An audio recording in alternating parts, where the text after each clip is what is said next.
Yo guys, meron ng Samsung tablet sa halagang 5,000 pesos and this is a Samsung Tab A9. Well, technically, hindi naman talaga to 5,000 pesos dati, pero ngayon, 5,000 pesos na lang. Pinapaubos na nila. But today, pag-uusapan natin kung dapat ka bang kumagat sa kanilang offer or baka naman, pass na lang muna. Well, medyo interesting kasi to na topic guys. Since maraming mga tablet ngayon na mura, pero wala silang ino-offer na magandang processor, which is, andito na sa tablet na to. Eto guys, ay meron ng MediaTek Helio G99 which is pwede na pang daily task and even pagdating sa light gaming. Pero ang tanong, after nun, meron pa bang iba? Well, yan yung pag-uusapan natin dahil nga magkaroon ng preview and we will start in 3, 2, 1. Let's go!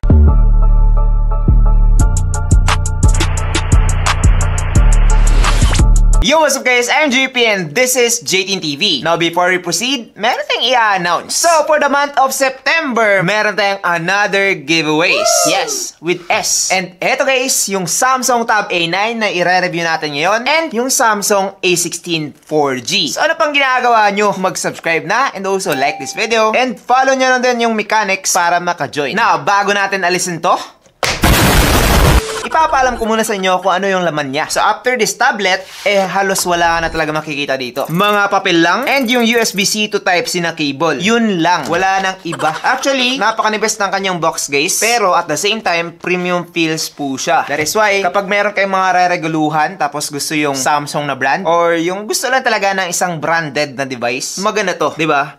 Social. Now, dito naman tayo kay Samsung Tab A9. As you can see, pagdating dito sa kanyang build, etong tablet na to ay napakaganda na. Actually, eto guys, yung panlaban sa iPad mini. Pero hindi ka naman talaga siya mako-compare since napakamahal ng iPad mini. Tapos eto ay isang budget alternative lang. So pagdating dito guys, meron na po siyang aluminum body from the back to the frame. Meron siyang single camera dito sa likod and Samsung logo dito sa gitna. Pagdating naman dito sa kanyang mga buttons and ports, dito guys, sa baba nakalagay yung kanyang 3.5mm port, Type-C port, microphone, and yung kanyang speaker grills. Dito naman sa right side nakalagay yung kanyang power button, volume rockers, and another microphone. Dito naman sa left side nakalagay yung kanyang tray which is hindi po para sa SIM card but eto ay para sa micro SD card. So kapag hindi ka pa kontento dito sa kanyang storage which is just 64GB, I think kailangan mo talaga maglagay ng micro SD card which is pwede na yan with this tablet. Now sa taas naman nakalagay dito guys yung kanyang secondary speaker. Yes, stereo speaker na po etong device na to with Dolby Atmos support. So mas pinaganda and mas loud na rin yung speakers niya overall. Eto guys ay napaka-handy lang na tablet. Pwede mo siyang gawing one hand kapag malaki yung kamay mo. But yes, kapag horizontal naman, para kang merong dalawang smartphone dito. I think for its build, manipis na po siya and magaan rin with just 332 grams. And for me, pagdating sa presyong 5,000 pesos na tablet, I think this is one of the best. Aluminum na, dual speaker pa, tapos solid na solid talaga yung gumawa. Dahil nga, again, Samsung to. Alam mo talagang tatagal kahit na, you know, madrop mo.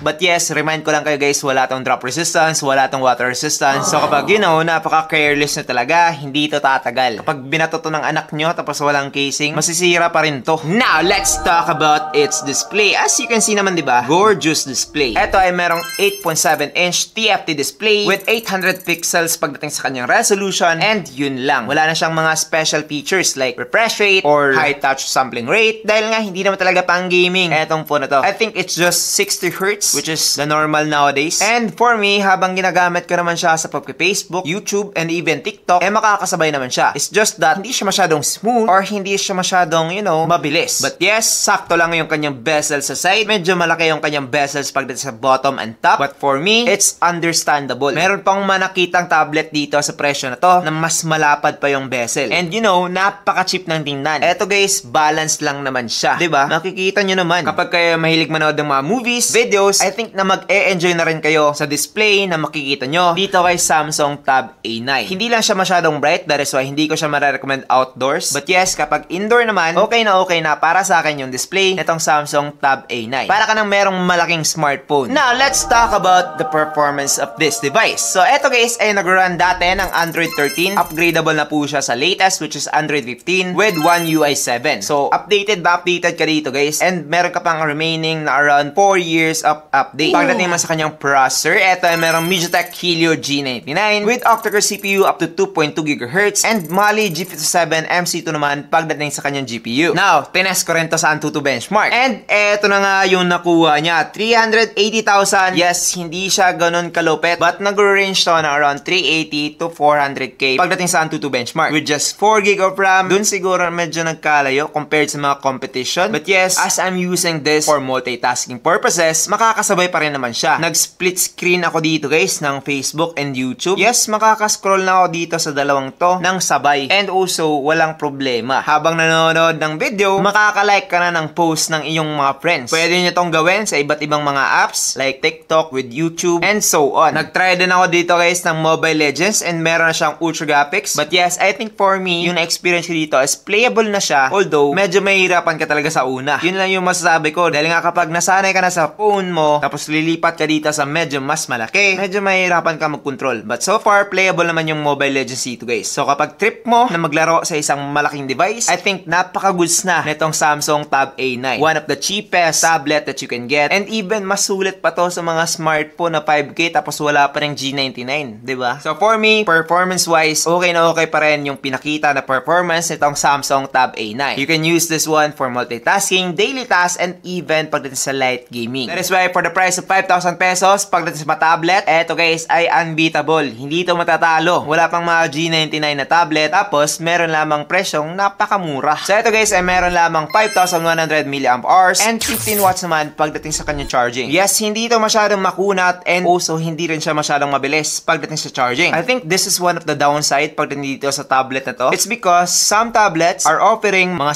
7,000 to 8,000 mAh, but yes, para sa akin, si Samsung pa rin talaga yung isa sa mga pinaka-the best pagdating sa battery saving, which is nakita ko rin dito sa tablet na to. Dahil nga even though hindi masyadong ganon kalaki yung kanyang battery, matagal po siyang malubat. Yes, makunat yung battery nitong tablet na to. Now sa charging naman, I recommend you na mag-charge na lang kayo sa gabi habang natutulog dahil nga medyo mabagal din siya mag-charge. Now, let's talk about the camera. So eto guys, ay meron lamang 8MP main camera and 2MP naman pagdating sa kanyang selfie. Yes, napakababa ng kanyang mga megapixels guys. Hindi naman kasi talaga pang picture-picture yung tablet. And yes, yun din yung makukuha mo ng mga result dito kay Samsung Tab A9. Although, I think mas maganda to compared sa mga other tablets at this price point. But yes, makikita naman ninyo, less yung details, hindi rin ganun ka-accurate yung color reproduction. And for me, kapag bibili ka nito, don't expect na magagamit mo siya as a good camera alternative. Yes, kailangan mo pa rin talaga ng magandang smartphone camera. Eto guys, mababa yung quality niya, hindi ganun ka-sharp. And for me, okay lang to kapag ginagamit mo siya pang take note. Nakikita nyo pa rin yung mga sinulat sa blackboard. Yun lang talaga yung marirecommend ko na gamit ng camera nitong Samsung Tab A9. Dito pwedeng pang picture-picture ng tao, ganun. Hindi siya pang ganun. Ngayon, sa video naman, this can take up to 1080p at 30fps sa kanyang main camera and 720p at 30fps naman pagdating sa kanyang selfie. And ngayon, try natin. So guys, eto yung video quality using sa Samsung Tab A9. Ano sa tingin nyo? Okay lang ba? Comment down below. Ngayon, try naman natin yung kanyang selfie. Now, eto naman yung kanyang selfie guys. Parang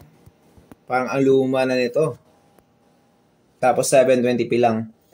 But yes, comment down below what you think. Same lang din sa mga sinabi ko sa kanyang photo results. Mababa yung kanyang quality. Yung tipong malalaman mo talaga or yung nakakita ng video, eh mapapasabi na, ay, low quality masyado yung video mo bro. Ganon yung video quality na makukuha mo dito kay Samsung Tab A9. So, for camera purposes, don't buy this tablet guys. I don't recommend it. Hindi ko to marirecommend talaga. Kahit na Samsung siya, which is known pagdating sa mga magandang camera, eto guys, specifically, the Samsung Tab A9 is just not good pagdating sa kanyang camera. So, nakita nyo man yung mga result. Kapag kontento na kayo doon, go! Kung hindi naman, don't. Simple, diba? Overall, marirecommend ko ba etong si Samsung Tab A9? Well, it depends. Kung gusto mo na isang maganda na performance, okay na pang daily task, hindi na siya masyadong maglo-loading, well, definitely buy this tablet. Na, kung gusto mo naman ng magandang camera, gusto mong kumuha ng mga pictures, well, hindi ko to marirecommend. But yes, pagdating naman sa iba't ibang aspect like display, kontento na ako doon. Charging and battery, okay na rin dahil nga mini lang naman to. Hindi siya masyadong nagko-consume ng baterya. And yes, it's a great alternative ng iPad mini. Kapag hindi mo pa afford yung iPad mini guys, eto lang muna. Napaka-cheap lang. Pwede rin to sa mga taong, you know, ayaw ng isang mabigat na device. Tapos gusto lang talaga ng medyo mas malaki sa isang smartphone. Dati tinatawag tong phablet, but yes, tablet naman yung pangalan niya. So, sasabihin na lang natin tablet. Samsung Tab